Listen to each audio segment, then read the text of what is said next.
Jesus, of course, appeared to John in prison, and John was completely overawed by his appearance.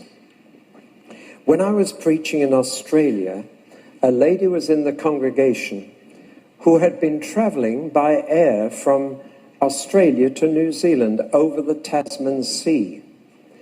And halfway across to New Zealand, they had run into a violent electrical storm, and the clouds seemed to be on fire with lightning all around the aircraft. And she was quite frightened. And the plane was being tossed around with the wind and the air pockets. And the passengers panicked, and they were screaming. They were holding on to each other. I think they all thought the plane would break up and they would all die.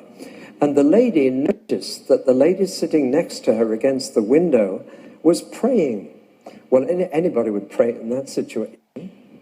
But she said to her, "Excuse me, but are you a Christian?" The lady said, "Yes."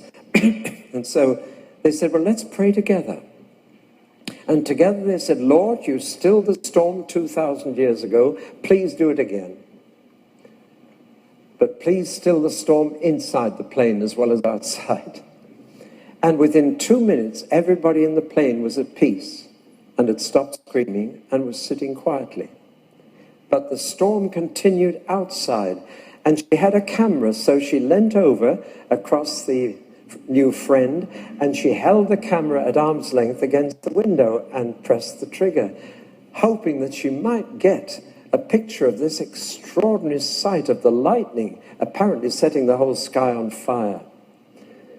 Well, she took the film to be developed in New Zealand after she'd landed safely, because as soon as she took the photograph, the storm outside stopped as well. And they came into clear air and landed safely in New Zealand. She took the film to be developed, and the shop rang her up later and said, "Your photographs are ready, but will you please come and pick them up yourself? I want to talk to you." And when she went to collect the photograph, she said, "Why do you want to talk to me?" And the photographer said, "Where did you get this photograph?" And she told how she'd held the camera against the window of the plane and how the storm had stopped as soon as she took the photograph. And the photographer and his family all became Christians that afternoon. It was originally a color photograph. I've only managed to get it on black and white in this transparency, but this was how the photograph turned out. I don't think you'll be able to see the face. You will one day. But that was what the camera saw. She didn't. A figure in perfect peace, in control of the situation. I have only once in my life had the sheer privilege of having a vision of Jesus. I saw him. I can't describe his face to this day.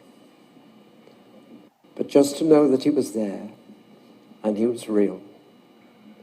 But one day we shall see him and see his face, and we shall be like him, for we shall see him as he is. Well, John had that vision, but it was frightening, as I told you last night. He fell in a dead faint, and a well-known voice said, "Don't be afraid. I was dead, and now I am alive forevermore."